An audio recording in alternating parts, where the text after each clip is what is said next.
नहमदुहु व नुसल्ली अला रसूलिहिल करीम अम्मा बाद फ़ाऊज़ु बिल्लाहि मिनश शैतानिर रजीम बिस्मिल्लाहिर रहमानिर रहीम अस्सलामु अलैकुम व रहमतुल्लाहि व बरकातुहू। आज की जो हमारी हदीस है वो है खाविन की नाशुक्री।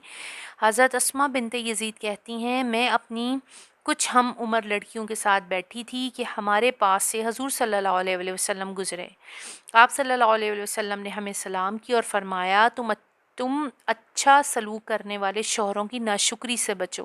फिर फरमाया, तुम औरतों में से किसी का हाल ये होता है कि वो अपने वालिदैन के घर लंबे अरसे तक कंवारी बैठी रहती है, फिर अल्लाह ताला इसे शौहर देता है और इससे औलाद होती है, फिर किसी बात पर गुस्सा हो जाती है और शौहर से यूं कहती है कि मुझे तो तुझसे कभी आराम न मिला, तूने मेरे साथ कोई एहसान नहीं किया।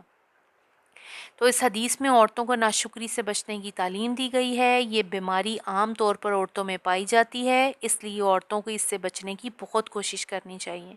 देखें, जो है वो शौहरों का हक़ तो एक औरत जो एक बीवी होती है वो कभी अदा नहीं कर सकती, क्योंकि देखिए बहुत ही रेयर केसेस में ऐसा होता है कि शौहर जो है वो अपनी फैमिली को सपोर्ट नहीं करते या अपनी बीवी बच्चों का ख्याल नहीं करते। ये बहुत ही रेयर है।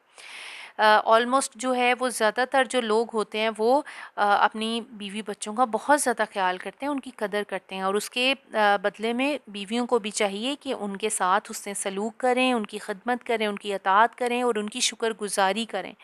तो अक्सर लोगों को देखा है, थोड़ी सी कोई एक आधी चीज़ पूरी नहीं होती तो वो सारे की एक राय पे पानी फेर देती हैं, जी तुमसे तो हमें कभी खैर मिली नहीं। तो देखें, ये चीज़ बहुत गलत है। अच्छे बुरे हालात में शौहर का साथ देना चाहिए। ये तो एक सर्कल है जो चल रहा है, कभी किसी के पास, कभी किसी के अच्छे हालात हैं तो कभी किसी के डाउन है। तो जैसे भी हालात हों अपने शौहरों का साथ दें और उनका शुक्रगुजार बनी रहें, तो यही बेहतर है। इसके अलावा दूसरी हदीस है, बेहतरीन दौलत मोमिन बीवी है। हज़रत सोबान कहते हैं कि हम नबी सल्लल्लाहु अलैहि वसल्लम के साथ सफ़र में थे कि आयत वल्लज़ीना यकनिज़ून नज़्ज़हबा वल्फ़िज़्ज़ता सूरह तौबा की आयत नंबर 34 है, नाजिल हुई। तो हम में से कुछ लोगों ने कहा, सोना चांदी जमा करने के सिलसिले में तो ये आयत उतरी है, जिससे मालूम हुआ कि इसका जमा करना पसंदीदा नहीं है। अगर हमें मालूम हो जाए कि कौन सा माल बेहतर है तो इसके जमा करने की सोचें। आप सल्लल्लाहु अलैहि वसल्लम ने फरमाया, सबसे बेहतर ज़ख़ीरा खुदा को याद करने वाली ज़ुबान और खुदा के शुक्र के जज्बे से मामूर दिल और नेक बीवी है, जो दीन की राह पर चलने में अपने शौहर की मददगार बनती है।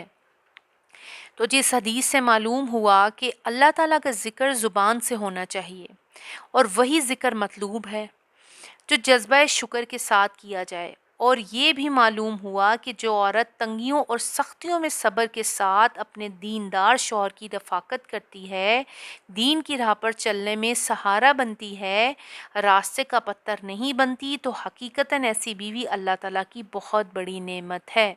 तो जो ऐसी बीवी हो तो मर्दों को चाहिए उनका तो अल्लाह ताला का शुक्र अदा करें कि आपको नेक बीवी मिली है। तो मर्दों को चाहिए कि इंतखाब करते हुए नेक बीवियों का इंतखाब करें, और औरतों को भी चाहिए कि दीनदारी देकर शौहर इंतखाब किए जाएं। तो जो दीनदार औरत होती है उससे जो है वो जो हिदायत है वो नस्लों तक चली जाती है, दीनदारी नस्लों तक कन्वर्ट होती है, आपकी औलादों की तरबियत अच्छी होती है। और जो शौहर अगर भी दीनदार मिल जाए तो औरत को शुक्र अदा करना चाहिए कि दीन पे चलने वाला शौहर मिला है। पर आजकल जो है बहुत चीज़ें ऑपोजिट हो रही हैं। औरतें भी जो हैं वो बहुत फैशनेबल और बहुत ज़्यादा दीन से दूरी वाली पसंद की जाती हैं, खूबसूरती देखी जाती है, माल देखा जाता है। औरतें भी दीनदारी नहीं देख रही और सिर्फ दौलत देखती हैं, तो ये चीज़ें गलत हैं। वो भी चीज़ें होनी चाहिए, वो भी ज़रूरियात ज़िंदगी है, पर प्रायोरिटी पे आप दीनदारी रखें, मर्द भी और औरतें भी। तो इससे यह है कि ज़िंदगी बहुत पुरसकून और अच्छी गुजरती है। वाखिरु दावाना अनिल हम्दुलिल्लाहि रब्बिल आलमीन। अस्सलामु अलैकुम व रहमतुल्लाहि व बरकातुहू।